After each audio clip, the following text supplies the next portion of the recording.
El reino de las nubes, la octava maravilla del mundo moderno en Perú, es una presentación de @nwcc796- esperamos sea de su agrado. Las 7 maravillas del mundo moderno son: Chichén Itzá, en Yucatán; México el Coliseo de Roma; en Italia la estatua del Cristo Redentor; en Río de Janeiro; Brasil la Gran Muralla China; en China Machu Picchu; en Cuzco, Perú Petra; en Jordania Taj Mahal; en Agra, India. Y viene con fuerza la octava maravilla del mundo moderno. El reino de las nubes, en Amazonas, Perú. De ser así, Perú sería el único país de Sudamérica, de Latinoamérica y del mundo con 2 maravillas del mundo moderno en su territorio: Machu Picchu en Cuzco, en la parte sur de su territorio, y el reino de las nubes, en la zona norte. Como el reino de las nubes, se reconoce al ámbito ocupado por el también llamado reino de los chachapoyas. El territorio del reino se ubica entre los 2.000 y 3.000 metros sobre el nivel del mar. Su ámbito de expansión cubre un amplio territorio, entre los ríos Marañón y Guayaga. De norte a sur ocupa unos 300 kilómetros. La parte principal corresponde a la cuenca del río Utcubamba hasta las cercanías de Bagua, donde se une al Marañón. Principales referentes de este dominio son Cuélap y el Gran Pajatén, pero vayamos por partes. ¿De dónde vinieron los que fundaron este reino? Según consistente teoría expresada en libros por autores europeos y de Perú, allá por el año 146 a.C., al término de las guerras púnicas, entre Roma y Cartago, destruida esta última, y muertos gran parte de sus habitantes, Roma inicia una búsqueda intensiva de sobrevivientes para eliminarlos en los rezagos de la gran flota cartaginense. Miles de pobladores de origen cartaginés y celta que vivían en el Imperio Púnico escapan y se dirigen a las Islas Canarias. En el camino recogen a otros sobrevivientes en los que fueron territorios de Cartago, ya en las Islas Canarias, y luego de un periodo de descanso y abastecimiento deciden seguir huyendo, poniendo proa hacia el Atlántico sin un destino fijo. La gran flota cruza el océano Atlántico, llegando después de mucho tiempo a las costas de tierra desconocida, ignorando que habían llegado a un gran continente hoy llamado América, y específicamente a América del Sur. Estaban en las costas de lo que hoy es territorio de Brasil. Recorriendo las inhóspitas costas sudamericanas, encontraron un gran acceso: era el río Amazonas, formando un gigantesco estuario de unos 240 kilómetros de ancho, el que poseía una boca principal sobre el Atlántico de alrededor de 80 kilómetros. Luego de un recorrido de muchos días en los que no encontraron un lugar apropiado para desembarcar y asentarse, pues todo era selva cerrada, decidieron continuar navegando por mucho tiempo más. Llegando a inmediaciones de lo que hoy es la ciudad de Iquitos, en Perú, en donde desembarcan temporalmente. Continuando su camino ingresan al río Marañón, nombre actual, afluente del Amazonas, y luego al río Guayaga, nombre actual, llegando a lo que hoy es el puerto fluvial de Yurimaguas, nombre actual.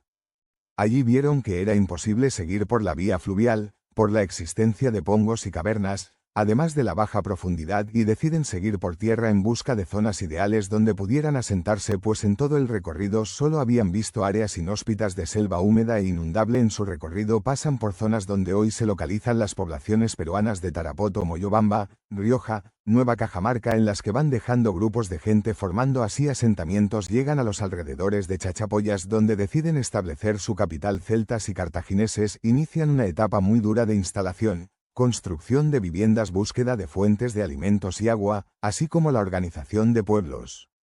En los sitios por los que pasaron en su recorrido, topándose con otros humanos que formaban grupos de primitivos cazadores y recolectores, muchos hostiles los obligan a defenderse y seguir adelante con su tarea. Transcurre mucho tiempo y pasan muchas generaciones hasta que logran dominar totalmente un territorio importante al que actualmente se denomina como Reino Chachapoyas o el Reino de las Nubes. El Reino Chachapoyas, gente de las nubes en lengua quechua, florece y llega a su máxima expresión entre los siglos VI y XV después de Cristo. A sus habitantes se les conocía como los guerreros de las nubes, por su asentamiento principal en las montañas de la selva alta.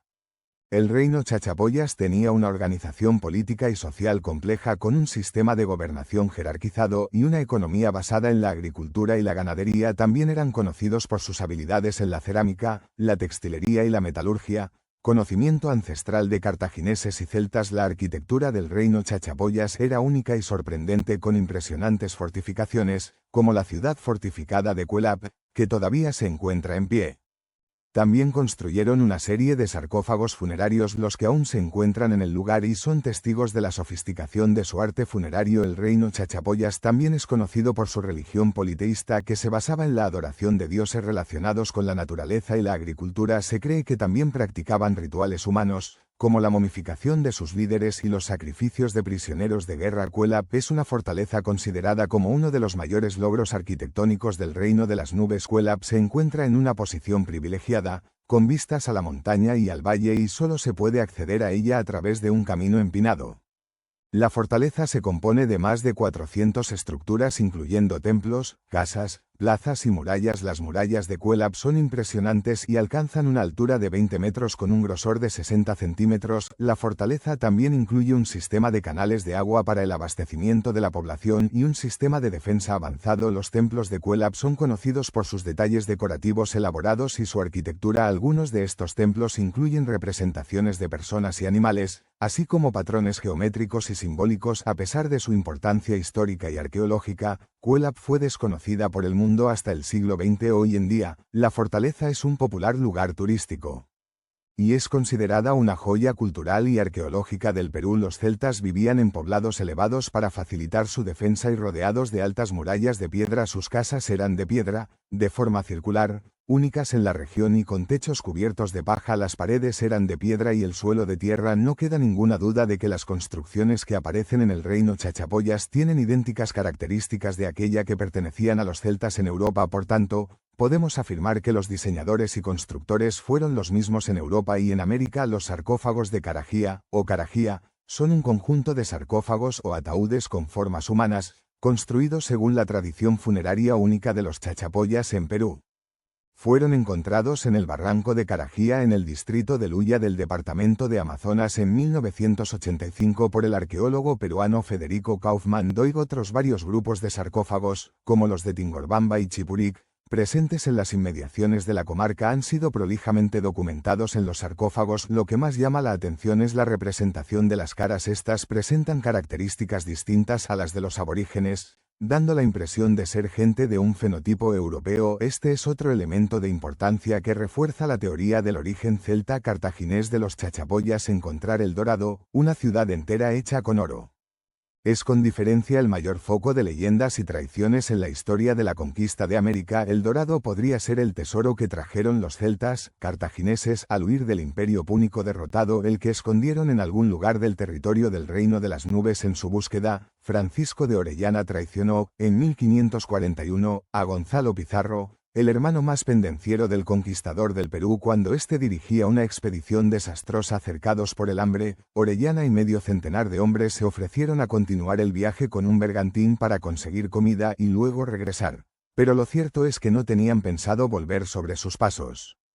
Cuando Pizarro conoció su deserción, Orellana estaba atrapado en el corazón del Amazonas, creyendo que estaba cerca del Dorado. Sin embargo, no dio con ningún tesoro, sino con un grupo de aguerridas jóvenes mujeres que atacaron con furia a sus hombres. Al respecto, Fray Gaspar de Carvajal escribió: hasta 10 o 12 mujeres atacaron a los bergantines de Orellana en su bajada por el río Amazonas, que estas vimos nosotros que andaban peleando delante de todos los indios como capitanas, y peleaban ellas tan animosamente que los indios no osaban volver las espaldas, y al que las volvía delante de nosotros le mataban a palos, y esta es la causa por donde los indios se defendían tantos. Estas mujeres son muy blancas y altas y tienen muy largo el cabello y entrenzado y revuelto a la cabeza, y son muy membrudas y andaban desnudas en cuero tapadas sus vergüenzas, con sus arcos y flechas en las manos. Por un interrogatorio a los indígenas, los españoles supieron que todas estas amazonas estaban bajo la mano y jurisdicción de una líder, la cual, junto a un grupo selecto de mujeres, vivía rodeada de oro y plata. La tierra en la que vivían era fría y con poca leña.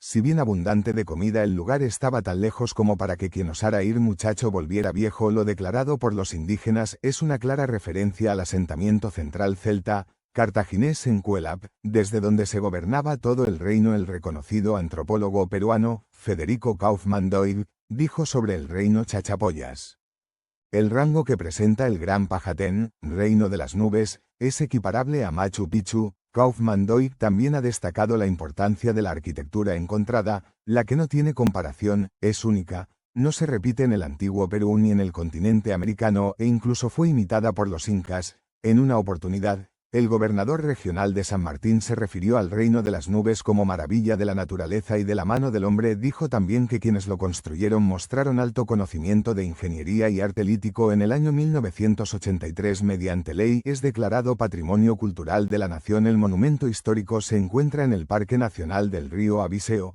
que fue establecido en 1983.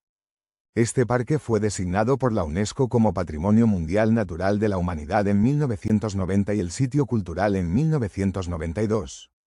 Existen muchas otras pruebas de la presencia celta, cartaginesa en territorio de lo que hoy es Perú. Igualmente, hay demostraciones de la influencia de los celta, cartagineses sobre las culturas o civilizaciones pre-incas y sobre el imperio de los incas, pero lo más importante, siguiendo con el motivo del vídeo, son las razones que justifican la designación del reino de las nubes, como la octava maravilla del mundo moderno.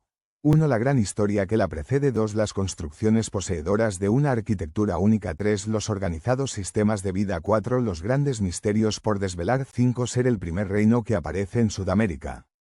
6. La influencia en el desarrollo de otras civilizaciones o culturas en el territorio de lo que hoy es Perú, tal como se hizo con Machu Picchu. Esperamos se ponga énfasis en el mejoramiento y reconstrucción del reino de las nubes, y se ponga en marcha una investigación exhaustiva sobre los misterios que aún rodean esta posible nueva maravilla del mundo moderno. Datos. Libro, Celtas y Cartagineses, una GRANDIOSA aventura épica en Sudamérica. Huella y legado de dos grandes civilizaciones que llegaron a América antes que Cristóbal Colón. Fue una presentación de @NWCC796. Esperamos haya sido de su agrado.